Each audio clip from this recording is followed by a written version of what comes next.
but customer centricity is not a goal. It cannot be a goal. It has to be a journey, and it is a journey. Um, why can it not be a goal? Because you're never done. So customer centricity, it is not a goal. It is a journey. It is, with little steps sometimes.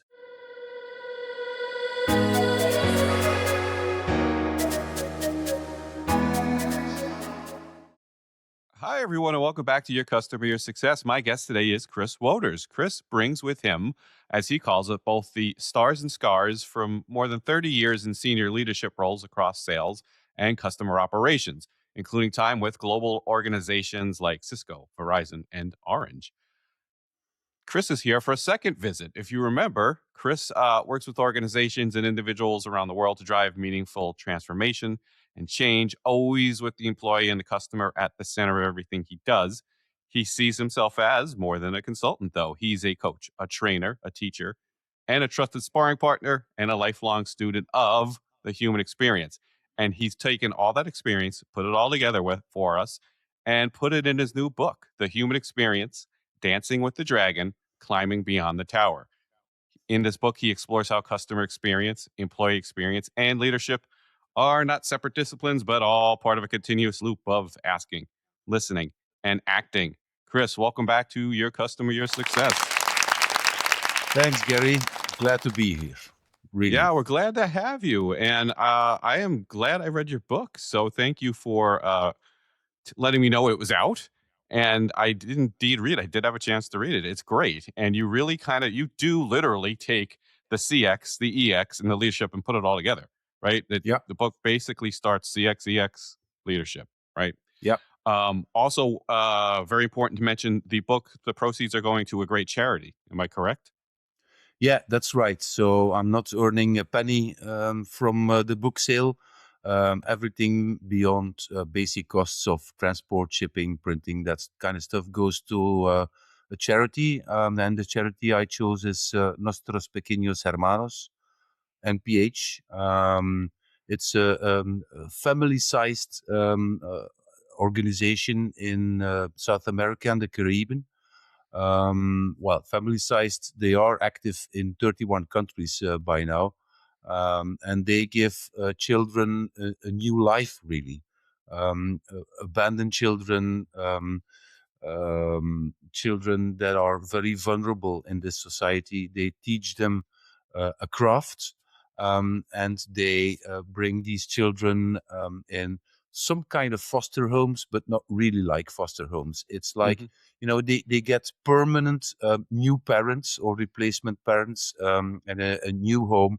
They live with the children of the people that take them in. And they grow up like that, a lifetime, really. And so, some of those children, a lot of those children actually return to the organization as supporter or as staff. So that says something, right? Yeah, that is amazing. That is an amazing charity. I have heard of it. Please remind me. Let's put a link for anybody who wants to donate. We'll put that in the show notes too, as well. Thank you. Yeah, sure. You're quite welcome. All right, so let's get right to it. The CX stuff. I had so many different places to start, but I'm going to start with this. You described this human experience as a loop, right, rather than a destination. So just let's start by, what do you mean by that, and what do you think breaks that loop most often inside organizations? What breaks the loop is that some organizations forget it's all about human and humanism. People are over valuating, let's say, technology, put profit before people, and that bites you in the behind. Yeah. So that definitely breaks the loop. If you forget, it is all about human beings in the end. Yeah. No, very true. And I think I've talked about this a number of times, the short-term goals of just profitability, making your quarterly numbers, especially in public companies, big public companies, are a big problem. I mean, they're Yeah. necessary. I get it. I'm not, I wasn't born yesterday. But it's a challenge for people who think like we do and trying to put the customer and the employees first, because there are other factors as well. So Correct. Yeah. Well, and it is. Yes, you have to have goals. I completely agree. But missing these arbitrary goals and then firing thousands of people, it isn't right. right, It's not human. And that's, I mean, we all have to stand up against that. Companies that make huge profits, but not the profits they portrayed in the books or towards the stock exchange, still making lots of profits, but then they go, yeah, well, we missed the goal. we missed it. Those are Right, arbitrary goals, and but you right. made progress. Nevertheless, you still made a profit. Why do you have people that have no fault of their own have to be fired and be unemployed? It Right. isn't right. Right, and you're seeing a lot of that, right? It's and I think the kind of goals you're talking about is like, well, the profit margin, our goal is 28% profit margin. It was only 27, but it was up from 26. Well, we were not gonna meet it, so we're gonna have to let some people go kind of thing. Yep. Yep. And I do agree with you that that does bother me, right? Because somebody's trying to meet their goal on their performance metrics for their review and get their bonus at the expense of lots of people losing their jobs. That Correct. Yeah. that does bother me. Um how you just hit on the next question actually, and that was goals. So you actually you led right in. Great segue. You challenged the idea of customer centricity as a goal. Yeah. So you Absolutely. say it. So tell us a little bit more about that, and why does kind of that mindset of a goal kind of undermine real CX progress? And there was a great story in the book. I think was this Lena, the Lena story. Yes, yes, Yeah, Lena, Lena. Sorry, my neighbor with the drill. with the yeah. Yeah. Well, I'm not gonna tell the story because Read people the have book. to read the book. Yeah, exactly. But yes, indeed, goals are necessary. But customer centricity is not a goal. It cannot be a goal. It has to be a journey, and it is a journey. Um, why can it not be a goal? Because you're never done. It's like doing business. I want to become number one in, whatever the business I'm doing. It's impossible. It does not exist. Um, you can become temporarily the number one, but then you can fall back as well, and then you can learn from your worthy competitors, not your rivals, for that matter. So that's the whole idea. So customer centricity. It is not a goal. It is a journey. It is, with little steps sometimes, and sometimes, we have in Luxembourg, which is my neighboring country. It's a tiny, tiny uh, country, um, but they have some sort of a parade there in a town called Echternach, and it is called the Procession of Echternach, and it is taking two steps forward, one step back, the whole time, the whole procession. The whole time. So yeah, so and also that is customer experience, employee experience, and the journey towards customer or employee centricity. It may be taking a few steps forward, sometimes taking a couple of steps back. That's why it cannot be a goal. Yeah. Yeah, no, that is certainly interesting because it is. I like the analogy. Like, you can't be number one for too long because you're just going to get knocked down, and you see that. I mean, you see that in sports all the time, certainly. And the silly rankings you see sometimes that are fairly meaningless, but it is very hard to keep that number one spot because as soon as you're number one, somebody's coming after you. Right? Absolutely. It's Yeah. you're the target, and now you're being either copied or aggressively pursued or challenged with with your mindset. I'm sorry, with your business in mind. So that is an excellent point. Um, we got a whole bunch of things I want to get to, but now Hmm. this is a bit of a switch. But this next question I have for you, I love this. You said this on the first podcast you're on with us over the summer. You argue that incompetence, not malice, is the real enemy. I love Yeah. this point because most people are not going to either agree with that or think that. Where do you think leaders miss that point all the time? Like, where does just explain that concept to us? Because I love it. That sometimes it's incompetence, and I think you mean with leadership, but you tell me. Yeah, yeah, particularly in leadership. A friend of mine has a quote, and he says, "I want more empathy for leaders." And he's right. Why? Because leadership is a very lonely role, and you miss the ball quite a lot. Hmm. It is often by trial and error, by making mistakes, that you learn actually to be a real leader. And um, a lot of the mistakes that you make as a leader, or a learning person to become a leader, maybe, um, are seen as toxic, are seen as on purpose. It's not.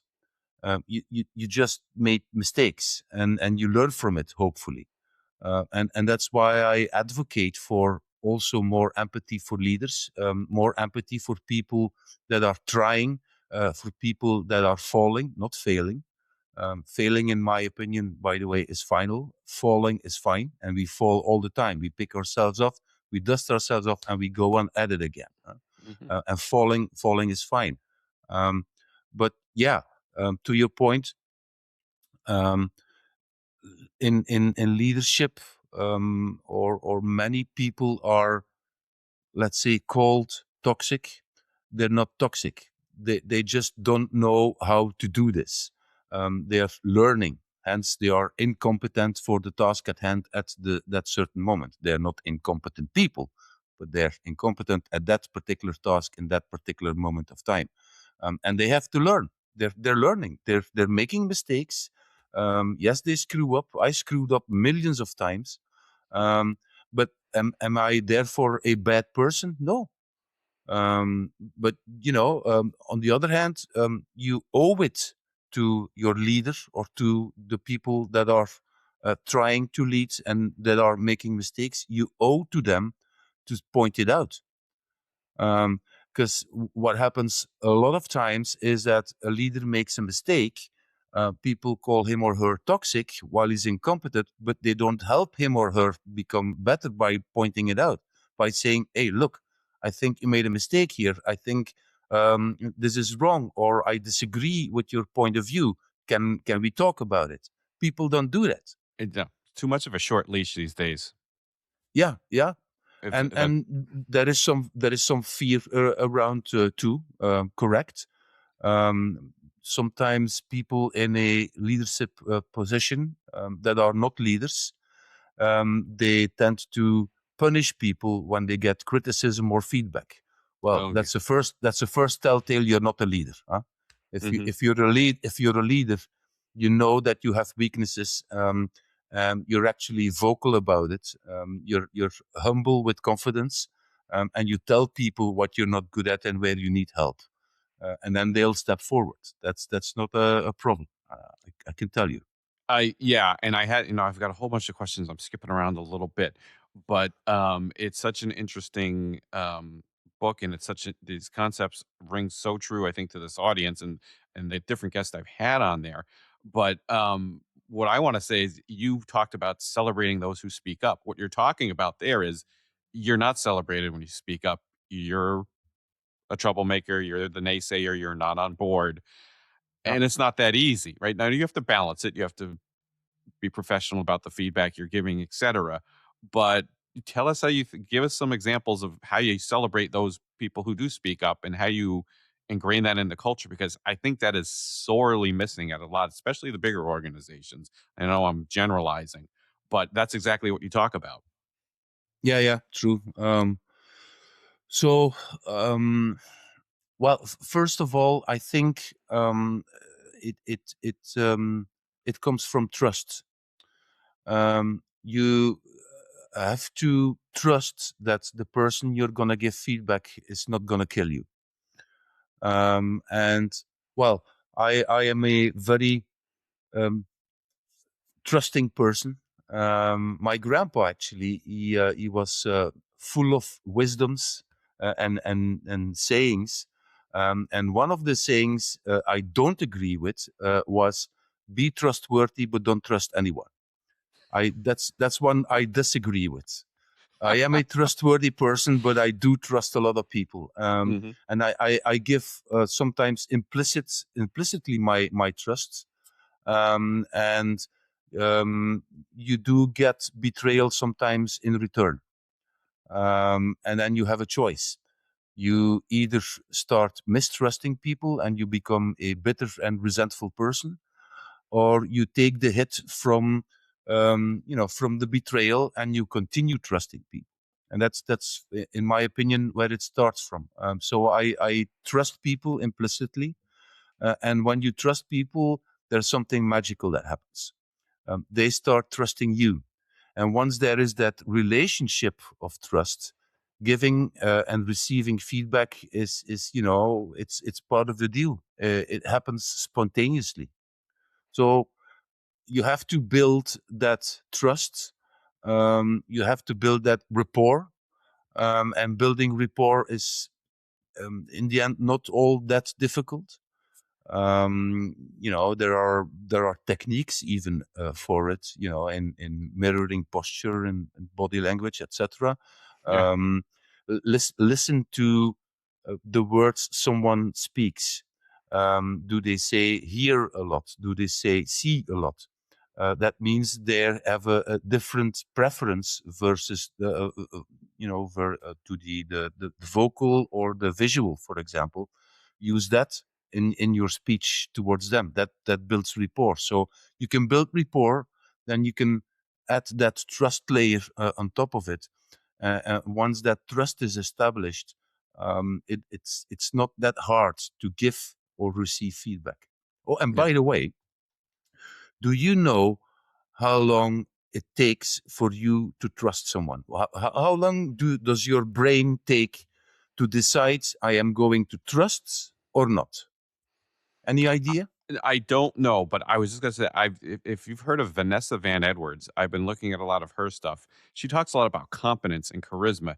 You decide if the person's competent or not within like a split second, like a Correct. second. Yeah. Trust, it's probably quicker than people think. Now, since I've been looking at that stuff, most people would say, who knows, it would take weeks or something. I guarantee it's somewhere in the ballpark of 1 to 5 minutes. 7 seconds. So, yeah. Within 7 seconds, you Yeah. decide to trust yes or no. And let me give an example that all the ladies in the audience they recognize this. So you walk down a shopping mall, and you see a brand new shop with fancy clothes. Your decision to enter the store is a decision of trust. Do you trust you're going to enter the store, yes or no? You make that decision very, very rapidly, correct? 7 seconds. It's the same with persons. You Hmm. see someone for the first time and you decide whether you're going to trust this person, yes or no, within 7 seconds. Now, the beauty is you can train that. You can train to, be more trustful, trusting, Trusting. trusting people. Yeah, trusting people. So you can rewire your brain around it. Um, Wow. so yeah, it starts with trust, and then feedback is not an issue. Obviously, there are ways of giving feedback. I refer a lot to nonviolent communication. People that have heard the term, the jackal and the giraffe. There is two ways of giving feedback. You can say, for example, Gary, I hate it. You're always late. That's that's pretty aggressive language, correct? But Hmm. you can say it differently. You can also say, hey Gary, I noticed the last 3 times you were not on the moment we agreed we were going to meet. That makes me a little anxious, man. So then, because then I think, am I doing something wrong? Did I miss the wrong button? Could we maybe agree, if you run late next time, you send me a quick text? Hmm. That's also giving feedback, and it's Yeah. non-violent. It invites to action. It talks about your feelings, about your emotions, and it takes all the aggressive out of your communication. So there we go. Yep. And you just gave just send me a text next time, right? Don't just leave me hanging, right?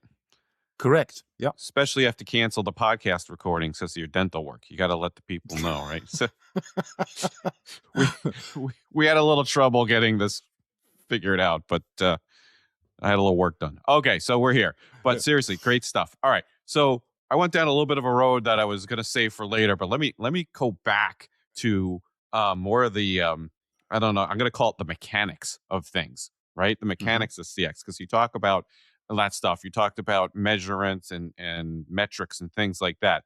So you emphasize listening to VOC, VOE, and VOP. I didn't Correct. I haven't heard of the term VOP before, the voice of process, which I think Yeah. is interesting because I have a very operationally focused background in investment operations. So just kind of walk us through that a little bit. VOC, VOE, VOP together, high Yeah. level if you can. Yeah. So yeah, voice of the customer, obviously, and you can and voice of the employee. You can get that quantitative and qualitative. Quantitative, surveys, big numbers, the data. Mhm. Qualitative is often in panel discussions, for example, or just go out, talk to people without taking the data with you. But it is also a data point. So quantitative and qualitative feedback. Voice of the customer, voice of the employee is probably not alien to our audience. Right. Brings us to the third voice of the process. Um, Once we listened to our customers or to our employees, and they told us what's wrong, what's lacking, what they would like to see better, what feelings they have in dealing with us at a particular process. We start looking at that process, and we take it from a distance, and we also try to walk that process in the shoes of our customers or our employees. And once you start analyzing your processes, and particularly the ones where customers or employees say it hurts, you notice that a lot of these processes are too complicated. They are too long. They're pulling for the wrong questions, let's say. So that process, together with the voice of the customer and the employee, um, telling you what is wrong and what you can weed out. So that's the beauty of that triangle: voice of the customer, voice of the employee, voice of the process. Once you got that feedback, um, let's just take an example. Yeah. Customer says, "I don't understand your invoice. It makes me feel stupid." And then you go talk to your frontline agents, and they say, "Oh yeah, we hear that complaint all the time." And honestly, it's a bit complicated to explain it to customers as well. So you have the voice of the customer, you have the voice of the employee confirming what your customer said and where it hurts, and you start looking at your process, and you start looking, how actually do I um, establish an invoice? How do I make an invoice? Where is all the input coming from? What do I want to be visible on the invoice, etc.? And you start slashing. You start taking the complexity out. And that is actually a real life example, which I went through already with a couple of clients. Um, and in the end, you get a better process, a leaner process. You go back to your customer. They say, "Well, this invoice, it's a lot simpler. I have all the details in the data set, but the invoice itself, the first page, I get it now. Thank you for that." And your first line employees are going to thank you for it as well, because they don't have to explain all the time to Right. customers that are And frustrated over it. and get all those questions over it. I've said this Exactly. before. The billing is one of the most overlooked things in client experience. People, it drives clients and customers crazy. There's nothing worse than doing Absolutely. business with someone and you can't understand the bill, or it's wrong, or it's inconsistent. It doesn't come at the same time. Like and it had been a nightmare in some of the industries I work in because it's very complicated when you deal with different investments and a lot of different portfolios and things like that, Hmm. Hmm. different markets, and it gets really ugly really fast. And it is Yep. super, super frustrating. And it's an Absolutely. afterthought a lot of times, right? I mean, Yeah. Well, if it's a thought at all. yeah, and the thing also is, in this modern age, there is more and more electronic invoicing, right? So an invoice has to be 100% correct, Right. up to the last penny. When we had paper invoices, we could correct it in the books and we could explain it. Now we're doing digital invoicing. The machine that talks to the other machine does not understand if there is one penny a difference. It has to be correct. So that's a very basics. Right. Also, what I see a lot on invoices is marketing texts. I'm sorry, an invoice is not a marketing tool. It No. is. It's a finance tool. It's a finance tool. Huh? It has to go into the books. The data set behind it has to go to whatever you're doing with it. It has to be understandable, and it has to allow me to take the decision. I am going to pay this. It doesn't have to invite me to whatever marketing wants To to have buy happen. So something else. yeah, I'm not a fan. yeah, That's a good point. That's a good point. So yeah, billing way overlooked. So that is an yeah, excellent point. So let's keep it with the kind of technical and the nitty gritty here. Let's talk about metrics a little. You had a yeah, great point in there about why 17 metrics will kill the day, right? It's you say basically, what did you say? 17 metrics are just as good as zero. Like, why yeah. bother?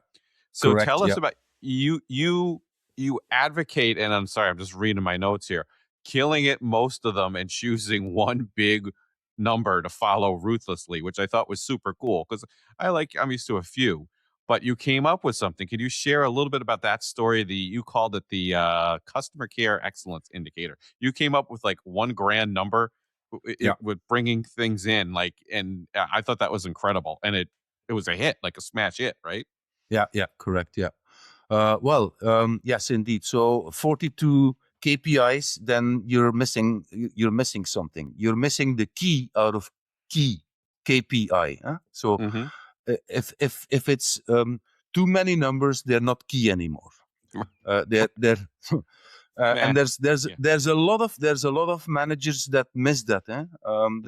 There's a lot of people in a hierarchical position that love dashboards with 42 key performance indicators. Then they're Yeah. not key anymore. Huh? If they're key, you boil it down to 1, 2, or 3. And so the thing that the out of that hatred, let's say, for too many numbers, what I did with a couple of colleagues, I wasn't alone in it. It was with a Mhm. couple of people. We looked at it from a distance and said, look, what is the most important components of the operations we're running? And it was contact centers that we were running. So the number one is the traditional KPI, let's say, or the traditional metrics like handle time and bums in seat and blah, blah, blah, blah. That's all fine. What do they lead up to? They lead up to a service level. A service level being we answer 80% of our calls within 30 seconds, for example. That's my service level. Okay. So of all those metrics, I don't really care because they lead up to service level. Fine. Then we have our one component already there, which talks about performance. Um, and service level, most of the time in call centers, is measured on a monthly basis, so it's averaged out. Well, that's a wrong practice because it's what happens is that call center managers in the beginning of the month they kind of save up the service level. So they go to 85, for example, 85% service level. And then by the end of the month, they start to bean count. And they go like, if I send one or two more agents home, there's a cost less for a couple of days. I can drop the service level to 50 or 60% and still average out on 80% for this month. And I hit my KPI. Um, So then you get a very inconsistent experience for the customer. In the beginning of the month, phone gets picked up rather fast. By the end of the month, you can wait until the hell freezes over. So we got rid of that, and we said, you know what? You have to deliver service level every single day. And we understand that mistakes are made. If you hit 92%, so that means you can miss 2 days in a month, your service level, that's fine. So 92% of days hitting service level every day, that's your real target. So that was number one. Then secondly, we looked at it. What else do we want? We want quality, right? Well, how do we measure quality? Now we took the Holy Bible of call center management, COPC, and they pre-chewed it all for us. It's transactional monitoring. It's a monitoring grid with critical errors and non-critical errors. I'm not going to go too much into the details, but we boiled it down, all down to one metric, which talks about quality. And there's a lot of underlying metrics and whole processes underneath.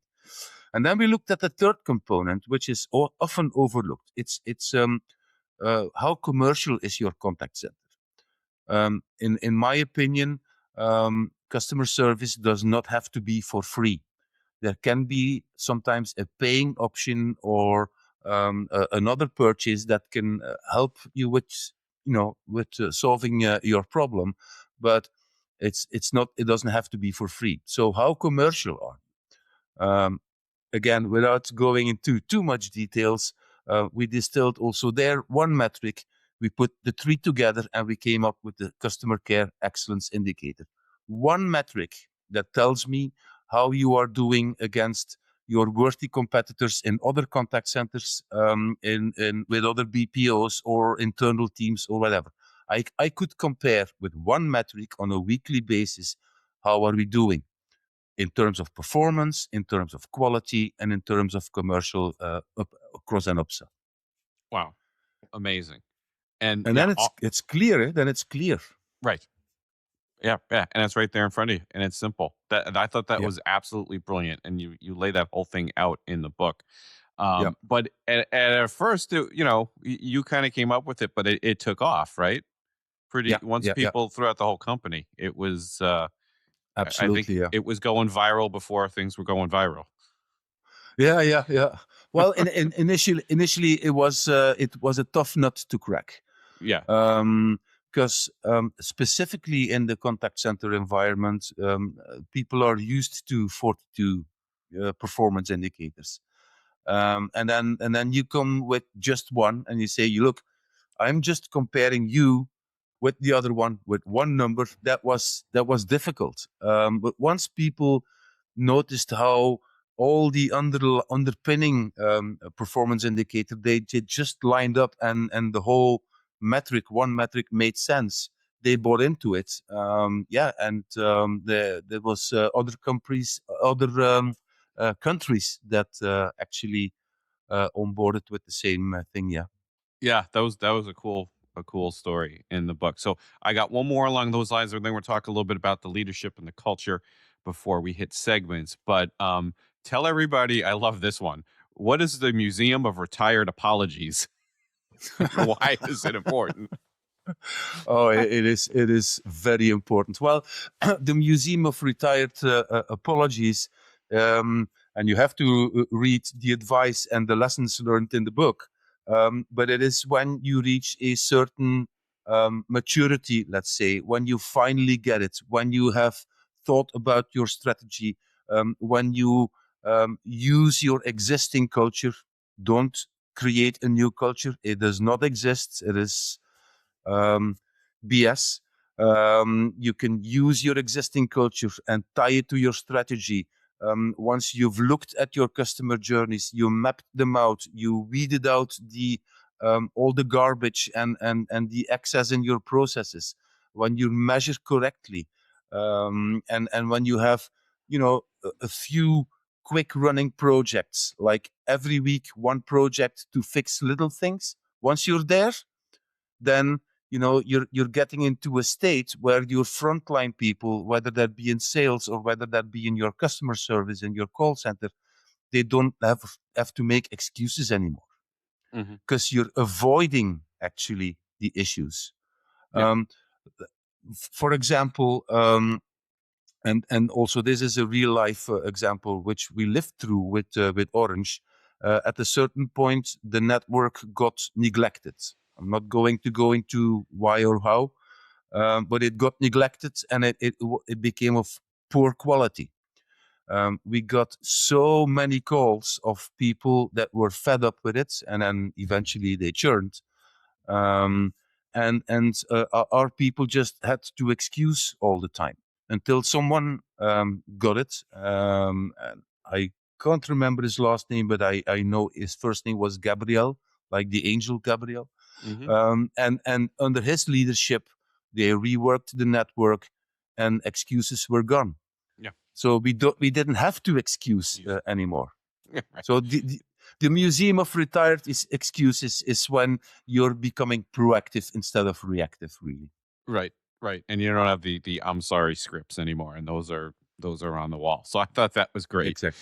All right. So let's talk a little bit about culture. You were alluding to culture there. We'll shift a little, go back to what we hit on a little earlier. Hmm. Talk about culture and when it's not working. What are some of the signs that the culture is really working against the customer? What, tell us a little bit about Yeah. analyzing that and how you think through that. So, like I said, you have an existing culture, right? Hmm.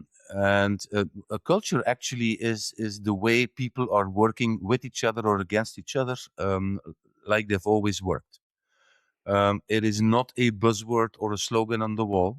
That does not exist unless if you're a startup, if you start fresh, you're the CEO, you can determine the culture, but it comes through the people you hire and you surround yourself with. But other than that, in an existing company, you have an existing culture. Now, every culture has its attributes. Let's, for example, take where uh, um, if you go talk to people and you ask them, give me three words that describe the environment of this company. How do you guys work together? Um, and for example, if speed comes up, just saying anything. Um, we work really, really fast. Well, you can confuse people with speed, and then if you play around a little bit with the words, and for example, your strategy is we're right on time. We're a delivery company. We're right on time. We're not too early. We're not too late. And you know that speed is something that works as a cultural thing in your company. You tie it to your strategy. You play around with the words a little bit, and you say, um, "We're not late. We're not early. We're swift." Just for example. Yeah. So that's how culture can contribute to your strategy. How culture can enforce some of the things that you want your customers or your employee to feel.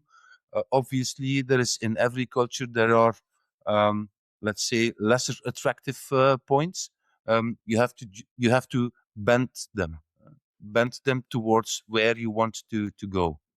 Does that answer Yeah. your question, or more? Am Yeah, I no, no, confusing you? absolutely. There's, Okay. this is why I love questions about the culture and leadership. There's certainly no X, plus Y equals Z answer to them. No. Hearing how the folks like yourselves interpret that and think about it is it's what's fascinating and why I do the show. Let's do And I one. talk I talk a lot about culture in the And book, and yeah, there are funny stories that go along.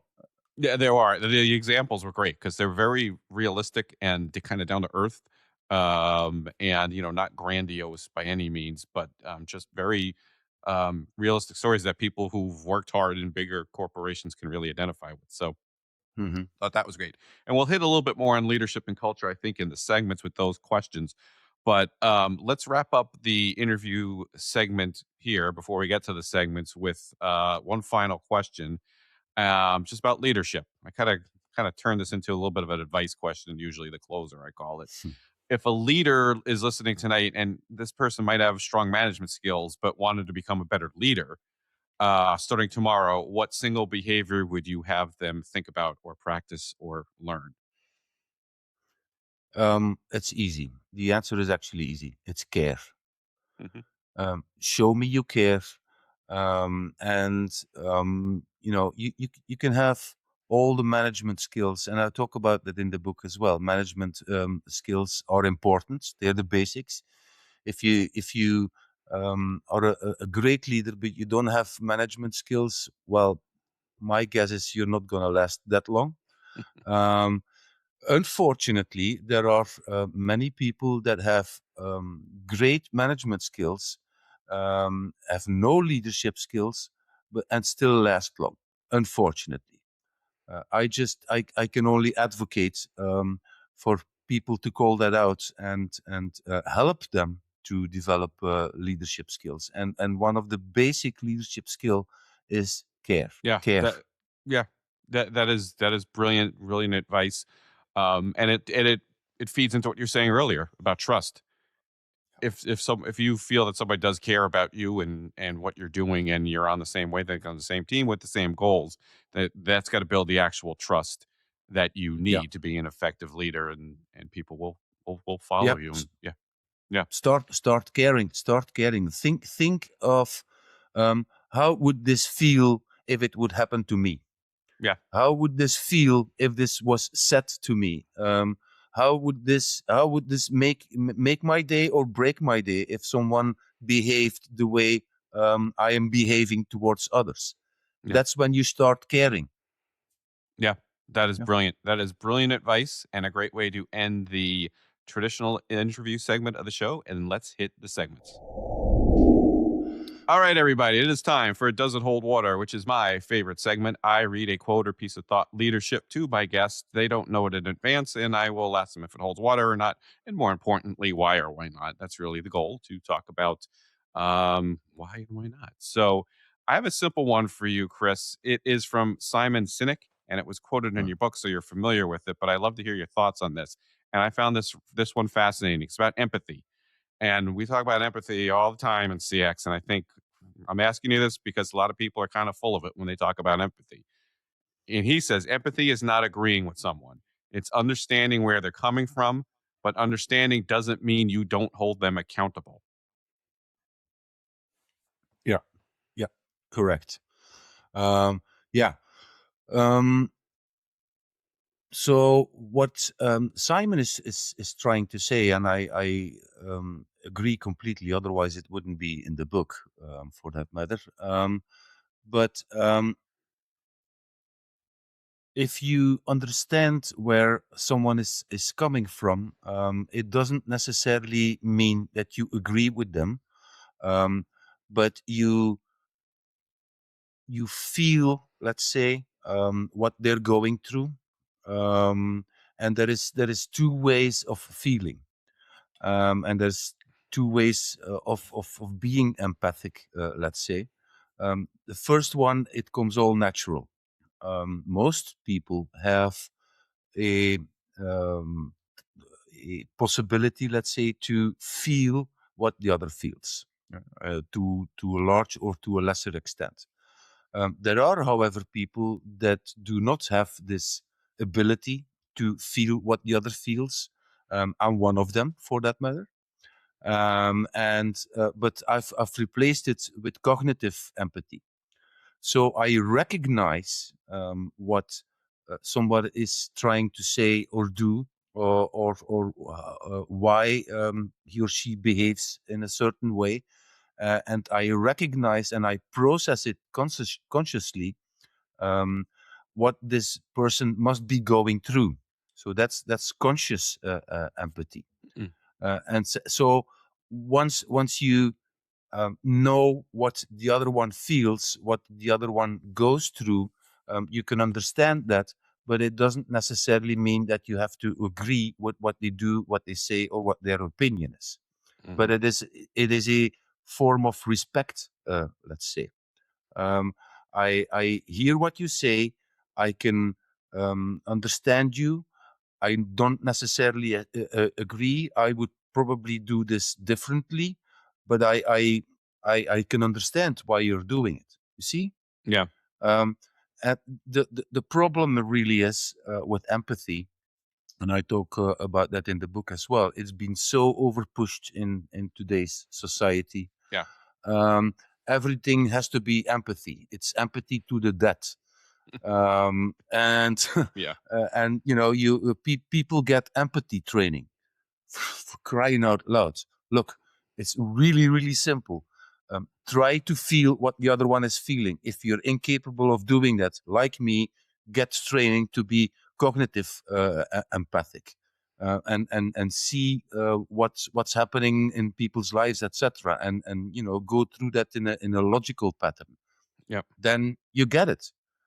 That's all the training you need. Yeah, no, I know. I think it's overdone, and I think Yeah.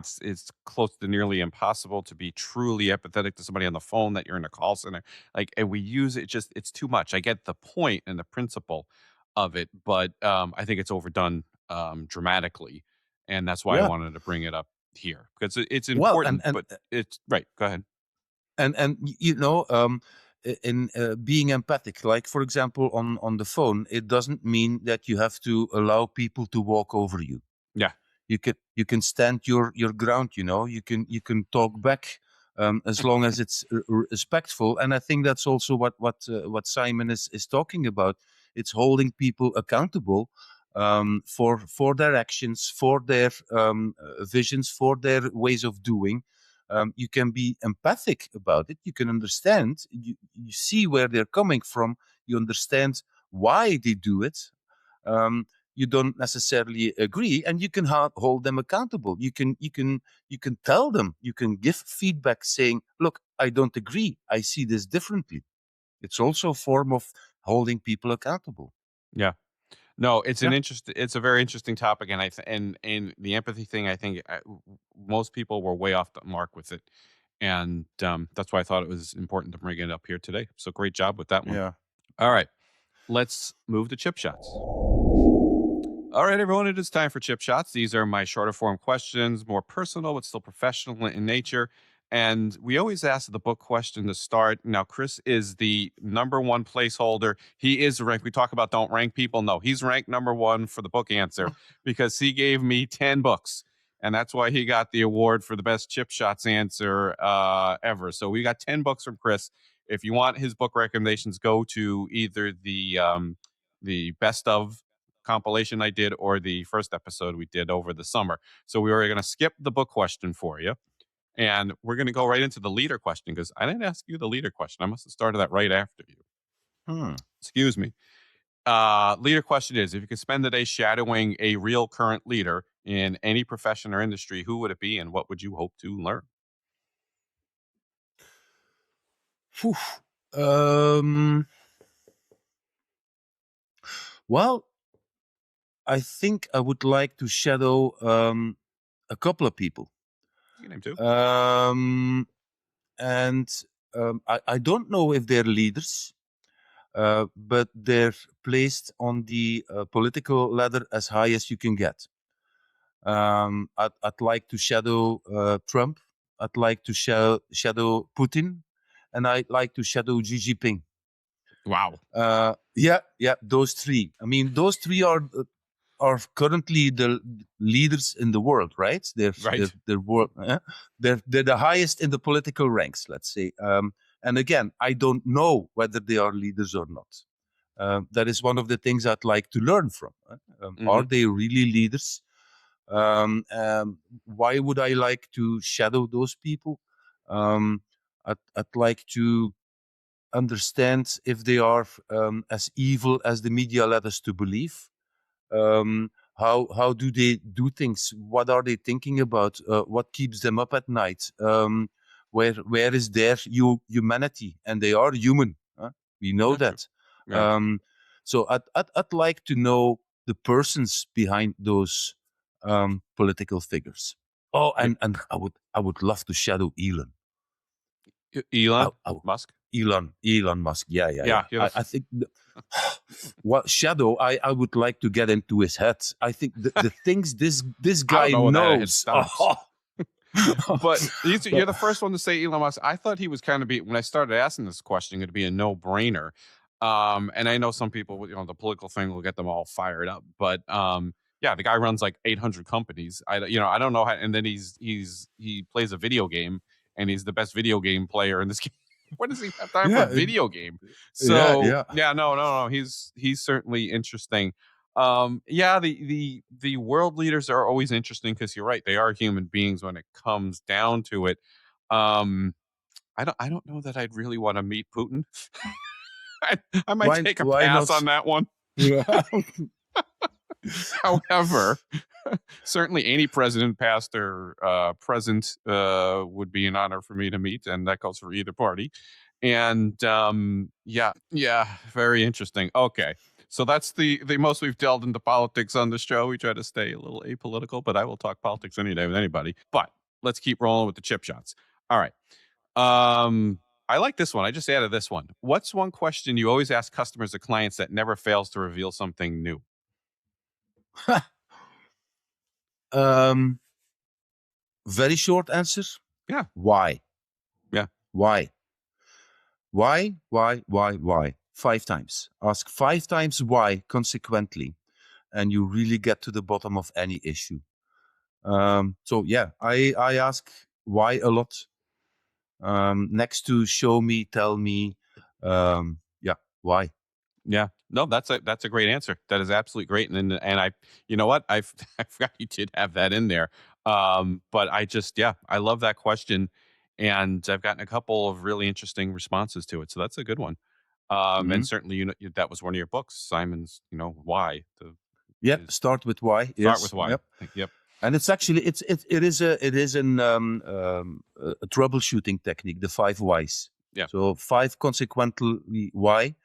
Obviously, you have to ask, um, related question. So it has to drill down 5 times why, and you get to the bottom of any issue. Okay. Awesome. I like that one. What about is there one decision making principle that guides you when the stakes are high?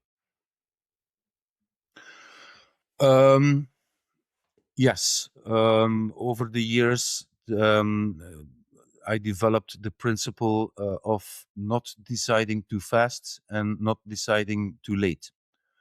Um, in my youth, let's say, in my younger years, I took decisions very fast, and most of the time way too fast. And until someone pointed it out to me, which I'm still thankful for.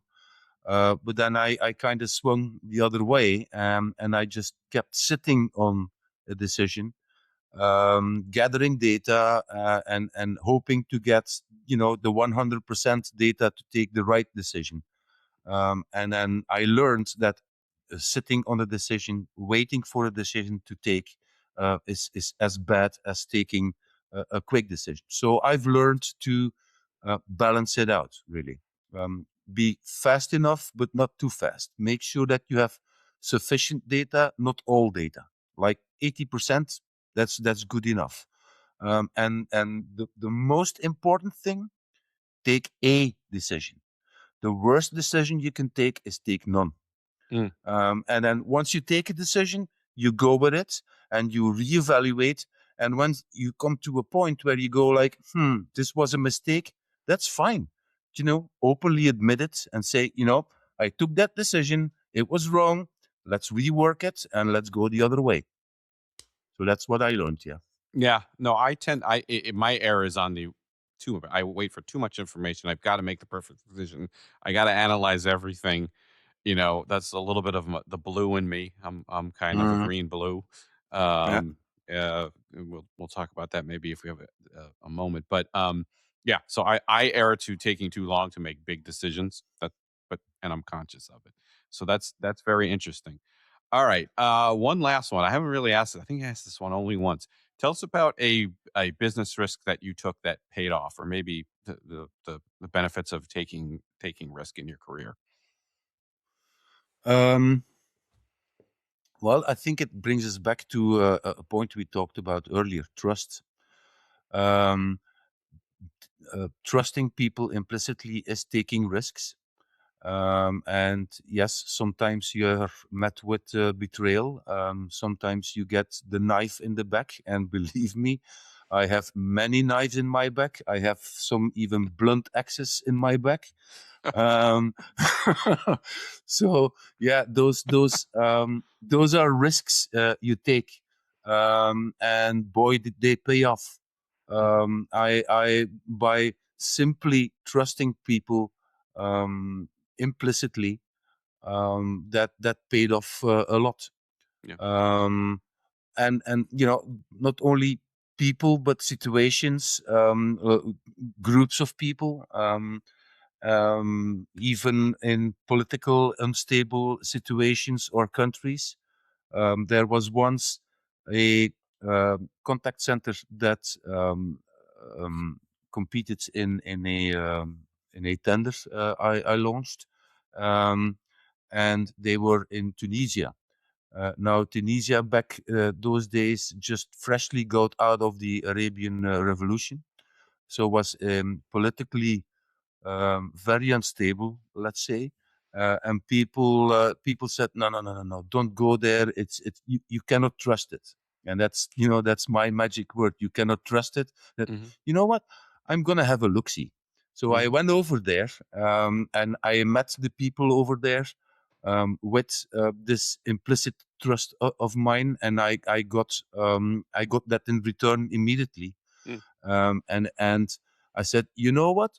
Screw the political situation. Screw all the uncertainty. I'm gonna take the risk, and I'm gonna go with these guys. And it paid off. It Hmm. really paid off. They became the best in the CCIE, for example. Really Yeah, awesome. yeah. That is quite an interesting story. That is great stuff. Kris, you've been a wonderful guest, and so happy you came back for a second visit. Kris Wauters, the book is The Human Experience: Dancing with the Dragon, Climbing Beyond the Tower. And let us know where we can find you and or the book, my friend. Yeah, well, you can find me on my website, and you go to www.gungho, so that's GOUNG-HO.be. Well, the term gung ho, people should be familiar with it by now. If not, you have to look at the first episode again. And the book list, it's in there. So you can find me on Gung Ho. Obviously, you can find the book on Amazon. It's available in paperback and an ebook. And if all goes well, by summer, there should be a hardcover coming out as well. So Awesome. there you go. There you go. Awesome job, Kris. Thanks for joining us once again. Thank you all for watching once again. We will be back with more CX leaders, customer success leaders, and I got a few tricks up my sleeve coming at you next. Thank you so much. That's all for today. Bye for now. That's a wrap. Thank you so much for tuning in today. We hope you found something insightful that will enhance your experiences and drive your success. If you enjoyed the episode, please leave a review and share your thoughts to help us improve the show. Don't forget to head on over to marracxhub.com for more ways to connect with me and learn more about experience management. Until next time, I'm Gary Marra, working hard for your customer and your success.